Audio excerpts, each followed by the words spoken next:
بالله من الشيطان الرجيم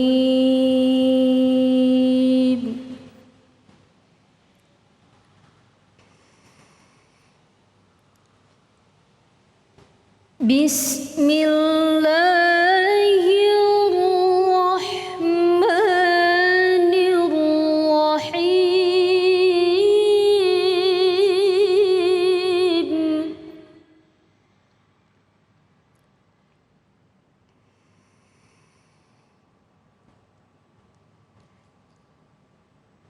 وقضى ربك ألا تعبدوا إلا إياه وبالوالدين إحسانا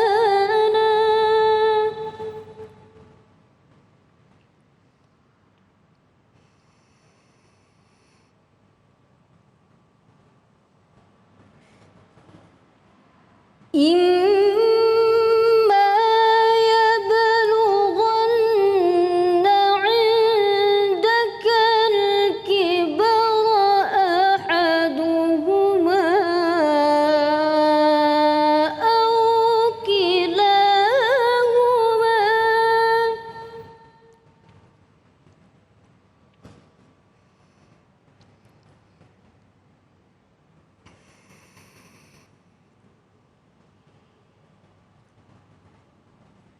فلا تقل لهما أف ولا تنهرهما وقل لهما قولا كريما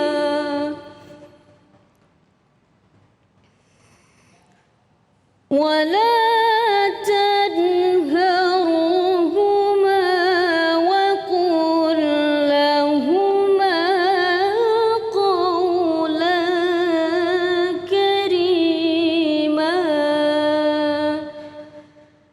صدق الله العظيم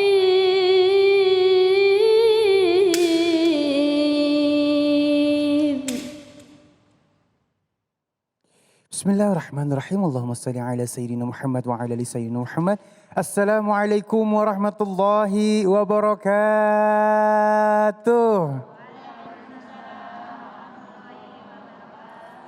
Alhamdulillahirrabbilalamin. InsyaAllah di hari yang penuh dengan barokah ini kembali lagi saya Ali Zainal menemani pemirsa di rumah di dalam Cahaya Hati Indonesia. Dan baik, kita insya Allah akan membahas 3 tema yang sangat luar biasa. Jangan dilewatkan dari awal sampai akhir nanti ya. Yang pertama, muliakan orang tuamu hingga akhir hidupnya. Masya Allah. Yang kedua, tema kita adalah hikmah mengingat kematian. Yang ketiga, Allah menyiapkan pintu rizki ya. Dan tentu saja Ali ingin kembali mengingatkan untuk seluruh pemirsa di rumah tetap menjaga protokol kesehatan dengan 5M, mencuci tangan, menggunakan masker, menjaga jarak, menghindari kerumunan dan membatasi diri untuk kepergian. Kalau nggak penting-penting amat di rumah aja. Dan baik, Ali ingin sapa dulu yang ada di Masjid Bimantara ini ya. Assalamualaikum. Sehat semuanya? Alhamdulillahirrabbilalamin. Dari majelis taklim mana nih Bu? Klender, Masya Allah, berkah selalu ya. Mudah-mudahan hari ini banyak ilmu yang kita dapatkan. Amin ya Rabbal Alamin. Dan insya Allah nanti kita akan bertemu dengan guru-guru kita yang dimuliakan Allah Subhanahu wa Ta'ala. Al-Habib Nabil Al-Musawa, Al-Ustadz Abdul Kafi, Al-Ustadz Zainuddin, Masya Allah ya. Dan nanti kita akan ngaji bersama guru kita Ustadz Munawir Ngacir. Baik, bismillahirrahmanirrahim. Kita akan masuk ke dalam tema kita yang pertama. Muliakan orang tuamu hingga akhir hidupnya. Bersama guru kita yang dimuliakan Allah Subhanahu wa Ta'ala. Al-Habib Nabil Al-Musawa. Allahumma salli ala Sayyidina Muhammad. Allahumma salli wa sallim wa barik alaihi wa ala alihi. Assalamualaikum warahmatullahi wabarakatuh. Waalaikumsalam warahmatullahi wabarakatuh. Alhamdulillah alladhi allafa baina qulubina فأصبحنا بنعمته إخوانا. الصلاة والسلام على سيد المرسلين وعلى آله وصحبه أجمعين. أما بعد. Yang saya muliakan ibu-ibu sekalian yang hadir di studio tadi dari Majelis Taklim apa Bu namanya? Masya Allah, Al-Azmi ini di Klender ya? Oh, tempat adik saya Habib Ridho bin Yahya di sana, adik ipar.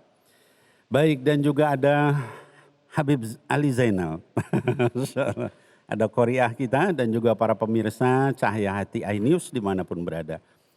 Jadi saya ingin membahas tentang ayat yang tadi dibaca oleh Qoriah, yaitu di surah Al-Isra ayat ke-23 sampai 24. Ya, jadi ibu-ibu sekalian, para pemirsa yang dimuliakan Allah, anak-anakku sekalian, para remaja, milenial dan sebagainya yang nonton pada siang hari ini, Allah Subhanahu wa taala menyebutkan di dalam Quran, kata Allah di surah Al-Isra ayat ke-23-24, wa qada rabbuka alla ta'budu illa iyyah. Allah Subhanahu wa taala sudah menetapkan, ya. Qada rabbuka apa? Alla ta'budu illa iyyah. Jangan sampai ada yang beribadah selain kepada Allah Subhanahu wa taala, ya. Itu yang pertama. Jadi kewajiban setiap manusia di atas bumi ini nomor satu dan paling utama adalah beribadah kepada Allah, tidak syirik kepada selain Allah Subhanahu wa taala. Lalu kemudian yang kedua, kata Allah di dalam ayat itu juga wabil walidaini ihsana. Yang kedua, berbuat baik kepada orang tua. Jadi jangan sampai kita ada orang yang sedekahnya banyak, ya, bantuin orang lain banyak, sholat sunnahnya banyak, tapi sama orang tuanya dia tidak baik. Ini kebelinger ya Bu, tahu kebelinger Bu? Ya. Jadi kenapa disebut kebelinger? Lah Allah saja sudah bilang nomor satu ibadah kepada Allah, ya jangan syirik kepada Allah. Yang kedua adalah berbakti sama orang tua, itu pahalanya paling besar, ya. Lalu kemudian apa? Sama Allah dijelaskan lagi, ya. Imma, ya, seandainya, ya, mereka berdua, kedua orang tuamu itu endakal kibar, sampai pada usia sepuh, usia lanjut. Ada yang usia lanjut Bu di sini? Acungkan tangannya. Gak ada yang mau ya Ustaz Ali. Semuanya masih muda. Amin ya Allah ya Rabbal Alamin ya. Jadi kata Allah Subhanahu wa taala, kalau kalian temukan kedua orang tuamu itu sampai usia tua, sepuh, lanjut, ya, maka kata Allah Subhanahu wa taala, fala taqul lahuma uff. Jangan berkata ah. Justru Bu, kalau misal orang tua sudah lanjut itu ngeselin, betul apa enggak? Ya, wah nanti dia lupa, nanti dia rewel, nanti dia segala. Tapi kata Allah justru enggak boleh berkata ah. Bayangin, ya. Kemudian wa qul lahuma qaulan karima, hanya boleh berkata yang baik-baik. Kalau berkata ah enggak boleh, kalau ditaruh dibuang di panti jompo boleh enggak? Ya Allah, berkata aja udah enggak boleh sama Allah Subhanahu wa taala, ya. Kemudian wakhfid lahuma janahad dzulli minar rahmah. Dalam ayat itu dikatakan rendahkan dirimu di hadapan mereka berdua, jangan nyombongkan diri mentang-mentang udah pinter, udah alim, ya, udah jadi sarjana, udah segala macam. Bu, ibu enggak ngerti apa-apa.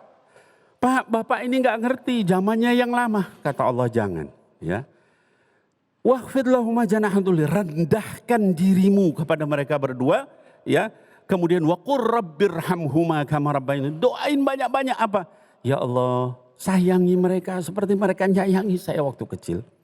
Ibu-ibu sekalian, ada satu kisah nyata, ya, sejarah di Jepang abad ke-17, namanya ubasute. Ya, ubasute ini adalah tradisi membuang orang tua kalau sudah jompo, ya. Orang tua kalau sudah pikun, abad ke-17 di Jepang itu ada namanya ubasute. Jadi orang tuanya yang pikun itu dipikul sama dia, dibawa ke Gunung Fuji, ya. Lalu diapain? Ustadz Ali, ditaruh di satu hutan namanya Aokigahara, ya. Taruh situ ditinggalin sampai mati. Kenapa? Itu perintah shogun, pemerintahnya saat itu raja, ya.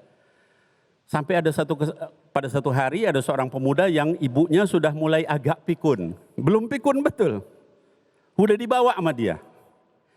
Di dalam perjalanan itu ibunya matahkan ranting. dibuang. Ketemu lagi ranting, patahin, buang. Kata anaknya yang gendong, ini dasar orang pikun. Ya, ngapain coba kayak gitu. Ya. Sampai ke suatu tempat sudah jauh gitu, dia pikir ibunya udah nggak bisa pulang lagi. Ditaruh ibunya di situ, terus dia ya nangis ala kadarnya, Bu, mohon maaf, ini saya harus tinggalin ibu di sini. Ya. Lalu ibunya bilang, nak, ibu itu dari kecil sayang sama kamu. Sampai kamu taruh ibu di sini pun ibu tetap sayang sama kamu. Ya, ibu ngasih kamu, didik kamu, ngasih makan kamu, sayang sama kamu. Ya, dan tadi ibu pas kamu bawa ke sini ibu patahkan ranting. Kalau kamu pulang lewat situ supaya kamu nggak nyasar. Ya, lihat begitu anaknya nangis. Ya, dia nangis luar biasa keras, terus dia nggak jadi naruh ibunya, dibawa pulang. Ya, artinya apa? Hatta mau dibunuh tuh ibunya tetap sayang sama dia. Ya. Pulang dia sampai ke sana, kemudian tiba-tiba negeri itu kena satu hama, akhirnya rusak semua pertanian. Shogunnya bilang, rajanya itu, siapa yang bisa ngeberesin ini hama ini, maka dikasih hadiah. Nah, lalu si pemuda itu ketemu sama shogun, bilang, Pak, begini caranya. Ya. Siapa yang ngasih tahu kamu? Ibu saya. Ibu saya itu sekian puluh tahun yang lalu mengalami hama ini dan dia yang tahu cara menghilangkan hama. Sejak itu diambil, dicabut peraturan itu nggak boleh lagi. Nah, Bapak Ibu sekalian, Ibu-ibu sekalian yang hadir di sini, Bapak-bapak yang mungkin di rumah, anak-anakku sekalian, tolong kita sama ibu kita jangan seperti itu, ya. Ada kisah yang kedua, ya. Ada seorang anak yang ibunya sakit, bawa ke rumah sakit. Biayanya besar. Pas pulang dia mau ngasih tahu ibunya. Dia kasih itu rekeningnya. Ini MRI-nya sekian juta, ini sekian. Ibunya udah tua, ya. Kebetulan itu anak tunggal. Terus sama ibunya ditulis surat. Nak, ini nanti baca ini ya. Ya. Taunya dengar kabar pas sorenya itu ibunya meninggal. Ya. Terus dia datang ke rumah, dia buka amplop itu. Ya, situ ada sertifikat tanah, ya, segala macam gitu ya. Harta ibunya. Terus ada selembar kertas. Selembar kertas itu isinya, nak, kamu ngasih rekening itu, ya, tulisan tentang biaya berobat saya. Saya juga mau nulis, katanya. Kamu dikandung 6 bulan, nginep di perut ibu gratis. Kamu lahir ibu meregang nyawa untuk supaya sampai kamu lahir gratis. Kamu minum susu ibu ASI eksklusif gratis. Kamu malam-malam sakit saya gendong gratis. Kamu kasih makan gratis, sekolah sampai SMA gratis dan seterusnya. Tapi nak, itu hanya ibu cuman bercanda, ini untuk biaya berobat ibu. Ibu yang udah meninggal, nangis sana itu. Ya. Nah, hadirin wal hadirat, dari ini semua kita jangan kemudian kita ngitung-ngitung, sekarang saya sibuk, sekarang saya capek, sekarang saya nggak sempat. Makanya saya taruh ibu saya di panti jompo, taruh di mana-mana. Ingat tadi itu, ya. Kita dikandung gratis, melahirkan gratis, minum ASI-nya gratis. Ya. Masa kemudian setelah tua kita buang, ya. Ini orang nggak punya akhlak sama sekali. Lalu pertanyaannya, kalau orang seperti itu kepada orang tua, ya, tidak beradab, tidak beretika, lalu meremehkan orang tua, marah-marahin, ya bahkan sampai mencaci orang tua, itu seperti apa di dalam Islam? Ada suatu hadis Nabi, baginda Rasul Sallallahu Alaihi Wasallam menyebutkan di dalam hadis sahih yang diriwayatkan oleh Imam Muslim dalam sahihnya. Kata baginda Rasul Sallallahu Alaihi Wasallam, raghima anfuh, ya. Jadi kalau bahasa kita sungguh hina. Itu sampai 3 kali didoakan sama Rasulullah Sallallahu Alaihi Wasallam. Dan doa Rasul itu pasti kabul.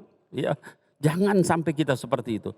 Kata para sahabat, man ya Rasulullah, siapa yang begitu hina sampai engkau doain hina 3 kali?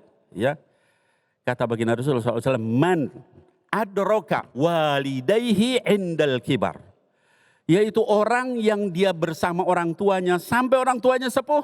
Ya, ahaduhuma au kilahuma, baik salah satu atau dua-duanya sampai sepuh. Bapak ibunya atau ibunya aja atau bapaknya aja. Ya, tsumma lam yadkhulul jannah.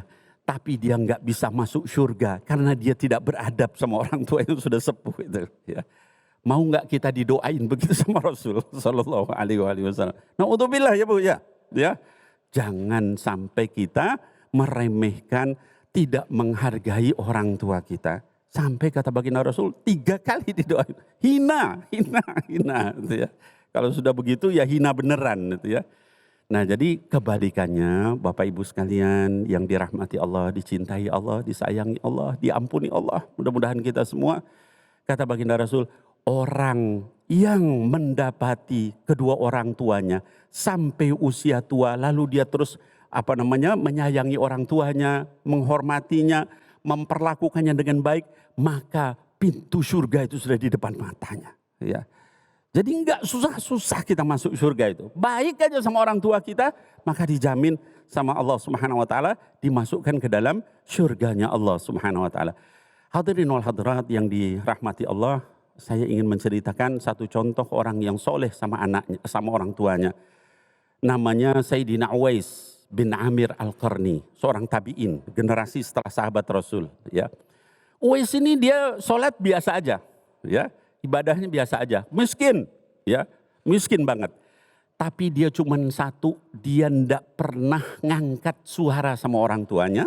Dia ngurusin orang tuanya lumpuh, dibawa, digendong sampai ke Mekah dari Yaman. Ini orang Yaman, ya. Kata baginda Rasul SAW kepada Umar ibn al-Khattab, nanti pada zaman kamu, wahai Umar, ada seorang yang miskin, ya, yang pernah kena sakit kulit, ya, belang, ya, lalu kemudian sembuh tinggal sebesar telur, ya, namanya Uwais Al-Qarni. Kalau kamu ketemu sama dia, minta doa. Siapa yang disuruh minta doa, Bu? Sayyidina Umar ibn al-Khattab, khalifah kedua, ya, orang yang sudah diampuni dosanya, ya. Laqad radhiyallahu 'anil muhajirin wal ansar, sudah diridhoi seluruh muhajirin, disuruh minta doa sama Uwais Al-Qarni. Zaman Umar, lalu Umar nyari, setiap ada rombongan haji dari Yaman, tanya ada enggak Uwais, enggak. Sampai ada kemudian ada, terus orang bingung, kenapa Amirul Mukminin nanya dia? Dia tuh orang miskin tuh di paling belakang di kafilah itu. Orang yang kita remehin semua, kok dicari sama presiden, gitu ya. Lalu kemudian sampai ke itu, kata Umar, akhirnya ketemu. Terus kata Sayyidina Umar, saya dikasih tahu sama Rasul begini, kamu baik sama orang tua, kamu pernah punya penyakit belang, tolong doakan saya. Lalu didoakan semua orang akhirnya minta doa di situ. Hadirin wal hadirat, begitu indahnya Islam di dalam menghormati, memuliakan orang tua. Jangan jadi orang yang kemudian kita jauh dari syariat Allah, kita menghinakan orang tua, kita meremehkan orang tua, sehingga kita nggak bisa masuk surga. Barakallahu fikum, jazakumullah khair. Assalamualaikum warahmatullahi wabarakatuh. Waalaikumsalam warahmatullahi wabarakatuh. Masya Allah, terima kasih. Sami-sami. Ilmunya ya Habibi, Masya Allah, benar-benar menyentuh hati ya. Baik, mudah-mudahan kita bisa mengamalkannya menjadi anak yang soleh ataupun solehah dan berbakti kepada orang tua. Baik. Insya Allah kita akan masuk ke dalam tema kita yang kedua, yaitu hikmah mengingat kematian. Insya Allah bersama guru kita yang dimuliakan Allah Subhanahu wa taala, Al Ustadz Abdul Kahfi. Jangan kemana-mana, tetap bersama kami di Cahaya Hati Indonesia.